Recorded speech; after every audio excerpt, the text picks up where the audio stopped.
What a ride 2024 has been. Just on the wrestling front alone, we've had some television programs that have exceeded our expectations, some that have made us question, what the fuck have we ever done to deserve such a terrible goddamn program, and other ones over here that make us think, maybe 2000 WCW wasn't all that goddamn bad. There have been boring parts, there have been exciting parts, there have been pay-per-views that made us feel like I would have paid $50 for this, and then others that made us feel, man, the company should have paid me to watch this goddamn thing, and others that we have attended live that made me think, thanks, Tony Khan, you killed the goddamn town. Woo! I'm here to talk about the good stuff, because there has been plenty of good stuff.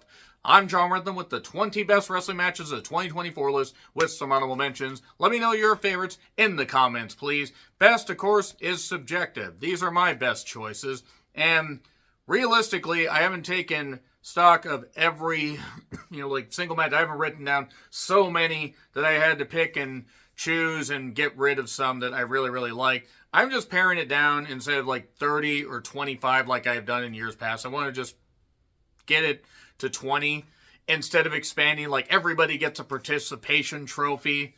So I'm here to talk about, let's get to the honorable mentions. We have, Jada Parker and Roxanne Perez. Pretty good stuff on NXT over the summer because, in all honesty, these two did some really, really good stuff. Jada was able to be there for everything that Roxanne was throwing at her. Roxanne was able to play to Jada's strengths and minimize her weaknesses because Jada is inexperienced, but absolutely has that physical charisma. And I don't just mean, the obvious assets. I mean that she has that physical attitude. She has that, way of carrying herself on camera and also has improved. She really is a star. She really is a star for the fucking future. It's just a question of whether she's going to achieve that in NXT or they're going to have to call her up, put her in a group. Don't know. But that being said, Roxanne Perez and Jada Parker, really good stuff on NXT. We get to Okada and Pac at Dynasty. This was pretty good. It's the best Okada match that I've seen in AEW. Or at least one of. I mean, there are some, I'm sure, that were on television. Some that are in the Continental Classic where he has done good stuff. But him and Pac, I thought, played to each other's strengths. And let's be honest, Okada is not what he once was. He will never be what he once was. He's not ever going to basically turn it on like the Okada of old because he's going to turn out to be old Okada pretty soon. But him and Pac, they turned back the clock, shall we say, for this one night. It was pretty good. Trick Williams and Ilya Dragunov. Whoop that trick. Why we are beating up sex workers, I have no idea. But at Vengeance Day, look, Trick and Ilya had a good series of matches.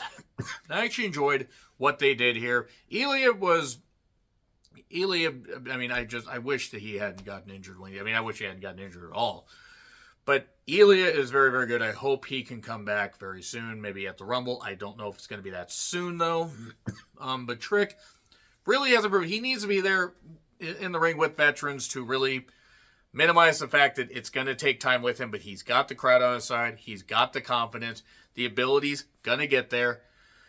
And I think Trick did the best he could with the cards he was dealt. And this is an example of a pretty good match with some good story building, building more stuff with him and Mello, and just some really, really good, really good action with Ilya just being a fucking beast.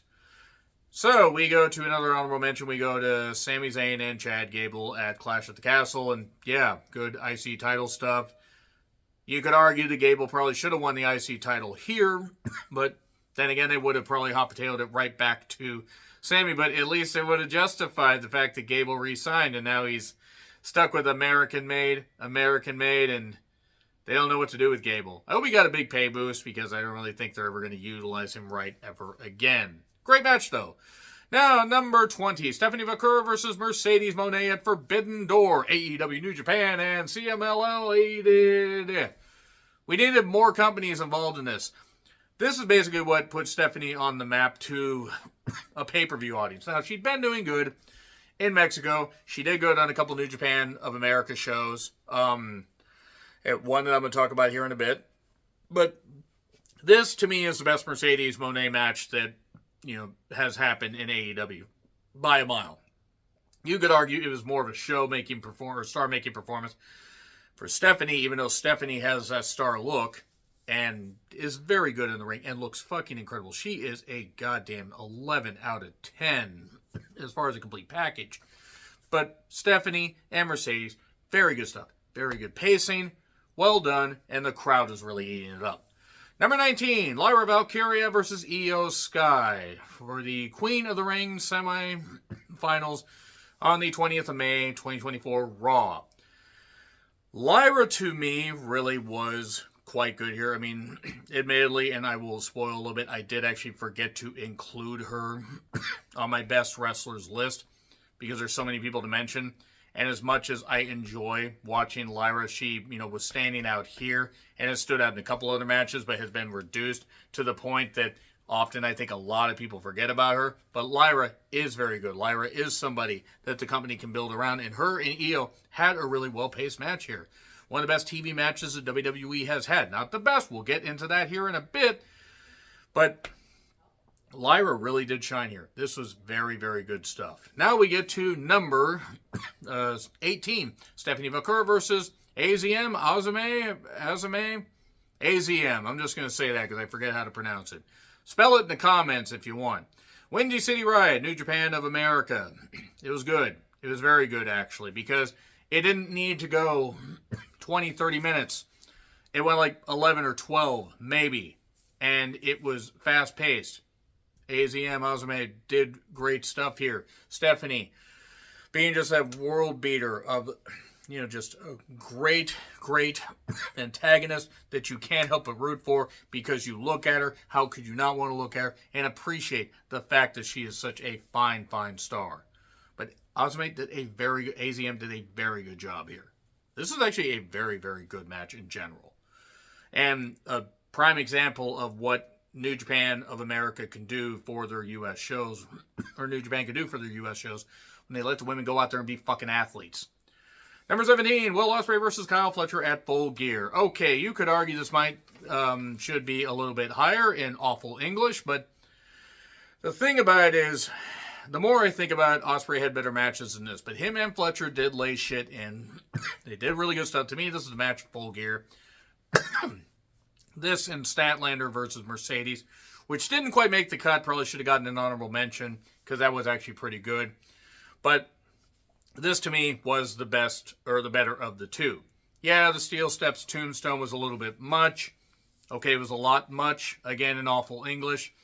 But they were two very good friends, you could tell. And you could tell they were laying their shit in, doing good stuff. And Fletcher, able to get that victory. It was very good. It was a very good way to basically try to build the momentum of Full Gear. Unfortunately, Full Gear kind of ended on a very sour note because it just got worse and worse as it went on. But Ospreay and Fletcher did some good shit. So we go to number 16. We go to Io Sky and Bianca Belair, Raw in Portland, the 16th of September, 2024. Incredible, great pace. Of course, this is when Raw was just about to be done being 3 hours for the little bit until it goes to Netflix. And yes, there was a period, by the way, in case you guys are watching this in the year like 2095 and wondering what the fuck this guy's doing. Or you're watching it in 2200 and you're thinking, my God, Mars Express is actually here. Nobody's going to get that. I think there's like 5 people in this world that watch Mars Express. But that being said, watch it. It's really good. Io and Bianca were able to just have a really good, well-paced match. Went through a break or two. And the fact is they had the crowd really just on fire. They got more into it. Io's a premier worker. Bianca's a premier worker. And they just were clicking on all luau cylinders. It was really good stuff. Honestly, one of the best TV matches of the year, period. So, let's get to number 15. We go to Mariah May and Toni Storm at All in London. Yes, it was basically the pinnacle of the storyline for both women, Toni and Mariah, because they cut their teeth on the UK Indies as well. I can imagine they were thrilled to be there at Wembley, even though it was a reduced crowd. They still had a good-sized crowd in there. Now they're giving them a break until 2026, when they'll probably draw about 25,000 people. It'll be like the Parade of Champions thing, except nobody's going to end up like, Mike Von Erich. Hopefully not. Rolling, rolling, rolling into Lake Dallas. I'm going to hell. Why? Why do I do this? Just because he couldn't shoulder the responsibility. Enough. Mariah May and Toni Storm, though. This was good. They really were able to lay their shit in. They were able to do some good character work. You could have argued that maybe Toni should have just snapped and basically tried to, take out the woman that tried to take her out. But it played into the fact that Toni was conflicted because she loved Mariah. And who wouldn't love Mariah? And why wouldn't Mariah love Toni? She wanted to be Toni. She wanted to basically just eat her all up and swallow her and all of her juices. And I'm getting back to the match analysis eventually. Moving on, basically, Mariah and Toni did very good stuff here. Great match in general, not just great women's match, but I mean, if we're just focused on AEW, it was a great women's match because they haven't been able to have a bunch of those. Because they haven't been allowed to. And it's not that the women don't have talent, it's not that the women aren't driven to do stuff. Great stuff, though. Very good, and it was a crowning achievement for Mariah May. Number 14, the Women's Elimination Chamber. It was Becky, Tiffany, Bianca, Liv, Raquel, Naomi. If you thought that I memorized that, fuck you. I had to write that shit down because I have watched a lot of wrestling. I have had a up and down year myself. Everybody has. Many people are dealing with way worse shit than me, so I don't talk about my stuff. That being said, I'm okay now. Great women's match. Great pacing in the chamber. Tiffy time. And it was great to be in Perth, Australia. I actually woke up and watched this live, and I was really, really tired the rest of the day. But it was great stuff, and Liv was able to shine. Raquel was also there. I think this is where she had that skin issue, so, I mean, it's terrible. I mean, it's eczema or whatever the fuck it is. Bottom line is, though, they did some great stuff, and, I mean, it was great shit, though. And Bianca, I mean, otherworldly, as I said, and Becky. He had a chance to face Rhea. More on that here in a bit. But the Women's Chamber match, pretty goddamn good. Better than I remember, actually. I did watch it recently. Or rewatch it. Number 13, Danielson versus Kingston. Revolution. They chop. This is before Kingston did something really stupid and broke his goddamn leg because he's weird like that. I love Kingston, but my God, that was a stupid spot. And it was against Gabriel Kidd, I think. And even if it wasn't, it's somehow Gabriel Kidd's fault. So that being said, Eddie and Danielson had some good back and forth action here. They'd actually built this up fairly nicely on television. And even though, it's not for everybody, and the chops were a bit relied on too much, it still worked because it was hard-hitting. And it was a different type of Danielson match, and I just liked how it flowed. Revolution actually was pretty good. Even Sting's retirement match, even though Darby basically had to take the steam out of it by almost dying going through a piece of glass because there was broken glass everywhere and Diddy's going to go to jail and we just don't care. God, I hope he does. But Danielson and Kingston had a really good match before that. So we go to number 12, Liv versus Becky. King, Queen in the Ring 2024. Liv beating Becky, winning the championship. Exactly what needed to happen. Liv has been a fucking tear since. Liv has had a hell of a goddamn 2024, and Becky, she probably wanted to actually go away for a while, but no, we need you back. It's like Rhea got hurt. Becky, please come back for a little bit. Okay, and she did, and it worked. And Becky was able to put over Liv. I imagine Becky will probably be back for the Raw on Netflix, or maybe by the Rumble, and that would be nice to see, as long as Becky's happy. But Liv and Becky, a very good match. The type of stuff that Liv needed to really cement the fact that she was going to go on this goddamn tear. So there you are. Number 11, we get Will Ospreay versus Takeshita at Revolution. Yeah, they dropped each other on their heads. There was that, I believe, that brainbuster onto the turnbuckle pad for no goddamn reason, but whatever. Will doesn't want to walk by the age of 35, bruv. And Takeshita, even though I have said I do not care for DDT Pro, this man is somebody that you can mold and you can turn into a goddamn superstar. Whether in AEW or if WWE wants to scoop this motherfucker up. He is somebody you can build around. He is definitely better than a lot of people they have brought over from other companies. He is somebody you can market. Even if he needs a manager. Even though his grasp of English may not be the absolute best, but he can get the point across. And can get better. Sheeta has. So why can't Takeshita do the same damn thing? I think Takeshita just needs a manager just to bring him along while his ability speaks for him in the ring. Number 10, we get to Rhea versus Becky at WrestleMania 40 Night 1. Yes, I believe Becky was sick. Rhea and her had a pretty damn good match on that cold night where they probably should have not ran an outdoor stadium on the goddamn river. But that being said, I digress. Or near the ocean, maybe cake by the ocean. Hopefully not. Speaking of cake, Rhea, never mind. Let's move on. Rhea and Becky, despite limitations that Becky might have had, I think she had bronchitis. Ain't nobody got time for that. She was able to shine and help Rhea just continue to cement her place as one of the best of her generation. It's not that Rhea wasn't already there, but just beating Becky was a big goddamn deal. And I actually expected that Becky would win. When she didn't, I was very surprised. And it was great stuff. It was a really good match. So, that being said, it isn't the best match of WrestleMania Night 2, though. That comes in a bit. At least for the women. So, number 9, ZSJ versus Danielson, New Beginning in Osaka. Zack Sabre Jr. getting on the board, despite the fact New Japan, let's be perfectly honest, New Japan has been a very down year. Even though they have some stars.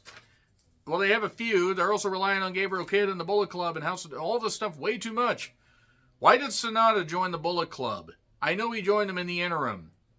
I actually don't know if that's still currently the case, but it's like, well, I think that was at whatever their November event was. Power struggle? I have no idea.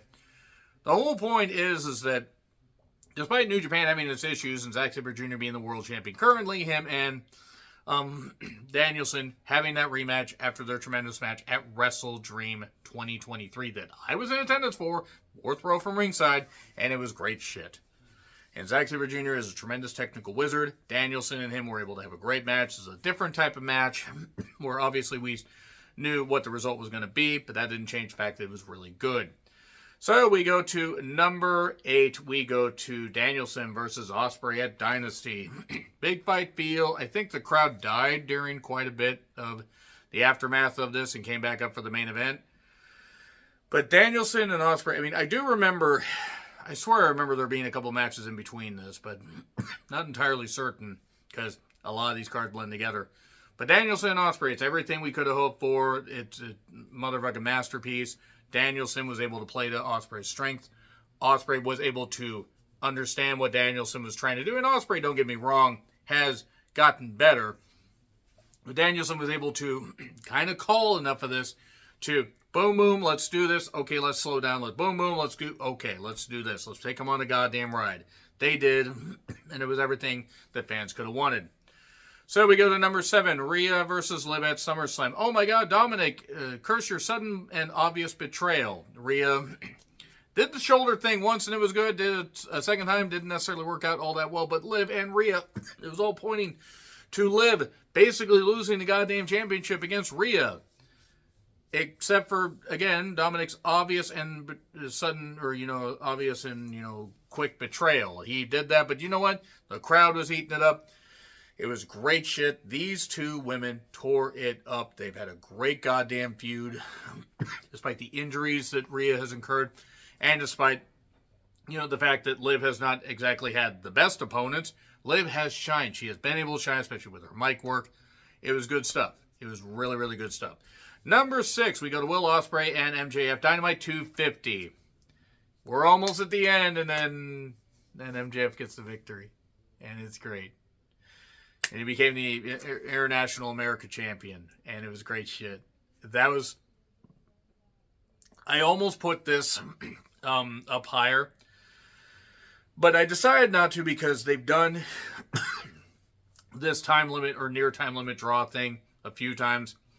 And I still think it's better than when they did it with Danielson and Page. But this is exactly the type of match that Ospreay needed on television. And this is the type of stuff that MJF can just excel at. They were able to do incredible stuff. I still say that the match that Danielson and MJF did at Revolution last year was better, but talking solely about this year, it was as perfect of a pro wrestling match for television as you could get. They broke out the big moves. They took people on a ride. There was enough rest without feeling like they were just stalling. It worked. Number 5, Danielson versus Okada, Wrestle Kingdom 18. You know, looking at it, it's kind of amazing. I didn't rank Danielson a lot higher on my best wrestlers list, but nevertheless, Danielson is turning great performances. Unfortunately, he's also been involved in some stuff I haven't fucking cared for.